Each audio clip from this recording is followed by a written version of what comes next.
لا الہ الا اللہ محمد رسول اللہ، اللہ کا نظام چلے گا، نبی کا نظام چلے گا، اس کے علاوہ ہمیں کوئی نظام قبول ہی نہیں ہے۔ جماعت اسلامی ایسی ہے کہ جس کے کسی ایک فرد پر بھی کرپشن کا الزام نہیں ہے۔ سیدھی سی بات ہے کہ اگر جماعت اسلامی کی صالح اور امین قیادت سامنے آ جاتی ہے تو پھر کرپشن کے دروازے بند ہو جائیں گے۔ یہ اسلام سے خوف زدہ ہے، اسلام کے نظام سے خوف زدہ ہے۔ نوجوانوں کا حال دیکھیں، بیٹیوں کا ہماری دیکھیں، وہ تو بس نچوانے کے لیے ہوتے ہیں بس۔ پیپلز پارٹی کو سب جانتے ہیں کہ وہ ہمیشہ سے دھاندلی کی سیاست کرتی آئی ہے۔ ہمیشہ جو ہے یہ باطل قوت حق کو آنے ہی نہیں دیتی، دیانتدار اور ایماندار لوگوں کو آنے ہی نہیں دیتی، اسی لیے سارے ملک کا بیڑا غرق ہو رہا ہے نا۔ اچھے ایماندار لوگ آئیں گے تو پاکستان کو خوشحالی نصیب ہوگی نا، اور غریب عوام جو اتنی پس رہی ہے ان کو ترقی نصیب ہوگی نا۔ ساری بات ہی یہی ہے کہ باطل قوتیں جمی ہوئی ہیں اپنا یعنی کہ پنجے گاڑ کے، کہ یہ بس چاہتی ہیں کہ ہم ہی آگے آئیں اور جو حق والی پارٹی ہے وہ نہ آگے ہیں۔ یہ اسلامی نظام نہیں اللہ نے دینا چاہتے نا، اس کے خلاف ہے کہ اگر وہ آ گیا تو پھر ان سب کا ڈبہ گول ہو جائے گا ایک طرح سے نا۔ تو ہم تو چاہتے ہیں کہ یہاں پہ اللہ کا قانون آئے اور ان کا سب کا خاتمہ، اور لوگوں کو امن بھی ملے اور روزگار بھی ملے اور دنیا میں بھی عزت ہو پاکستان کی۔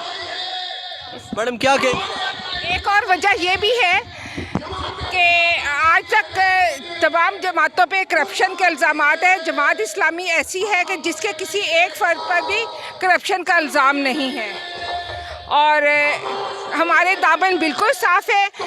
ان لوگوں کو یہ خوف ہے کہ اگر جماعت جو ہے وہ حکومت میں یا اقتدار میں آ گئی تو ان کے پردے جو ہے وہ کھل جائیں گے، ان کے پول کھل جائیں گے، ان کو اپنے بینک بیلنس بنانے کا اور اپنے پیٹ بھرنے کا اور کرپشن کا موقع نہیں ملے گا۔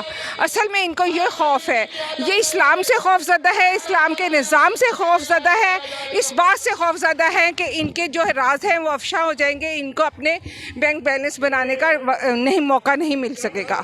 اصل وجہ یہ ہے۔ پیپلز پارٹی اور باقی سیاسی جماعتیں مل کر جماعت اسلامی کو کیوں دبا دینا چاہتی ہیں؟ بس وہی بات ہے نا کہ یہ چاہتی ہیں کہ ہمیں ہی اقتدار نصیب ہو اور ہم ہی اس پہ رہیں، اور ظاہر ہے ان کو تو اتنی دفعہ موقع ملا ہے، یا تو ان کو موقع نہ ملا ہو تو انہوں نے کیا ہے نا۔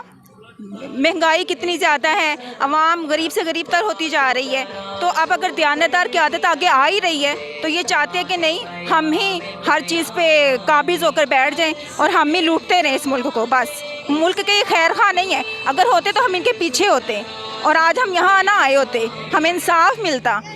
تو وہی دور ہے نا کہ حضرت یہ مطلب کہ یہ حکمرانی جو لیتے ہیں یہ عیاشیوں کے لیے لیتے ہیں، کوئی یہ نہیں ہے کہ کوئی امانت دیانتدار ہمیں لیڈر ملے تو پھر ہم ان کے ساتھ کیوں نہ ہوں، ہمیں سڑکوں پر تو نہ آنا پڑے نا۔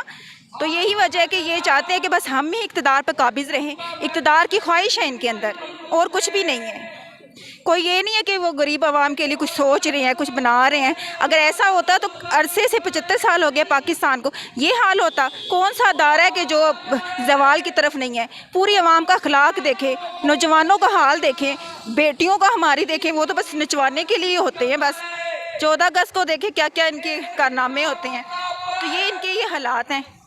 تو ہمیں ایسا پاکستانی چاہیے، ہمیں جس نام پہ کلمے کی بنیاد پہ لیا گیا ہے لا الہ الا اللہ محمد رسول اللہ، اللہ کا نظام چلے گا، نبی کا نظام چلے گا، اس کے علاوہ ہمیں کوئی نظام قبول ہی نہیں ہے۔ سیدھی سی بات ہے کہ اگر جماعت اسلامی کی صالح اور امین قیادت سامنے آ جاتی ہے تو پھر کرپشن کے دروازے بند ہو جائیں گے، جو یہ سالہ سال سے کر رہے ہیں، جو ان نے پورے ملک اور اسپیشلی سندھ کا جو حال بنایا ہے جہاں پہ یہ برسوں سے قابض ہیں اور ہر بار یہ یہی ڈرامے کرتے ہیں اور دھاندلیاں کرتے ہیں، اور اس بار تو کراچی کے عوام نے بہت بڑی تعداد میں بڑا مینڈیٹ دے کے جماعت اسلامی پر اپنے اعتماد کا اظہار کیا ہے۔ تو ہماری اپیل ہے گورنمنٹ سے بھی، الیکشن کمیشن سے بھی، کہ وہ عوام کے اعتماد پر اس کو مانے، قبول کریں، اور جو انہوں نے اپنا ووٹ دیا ہے، جس قیادت پر انہوں نے اپنا اعتماد ظاہر کیا ہے، اس کو برسر اقتدار آنے دیں، تبھی کراچی کی بھی خوشحالی ہوگی انشاءاللہ۔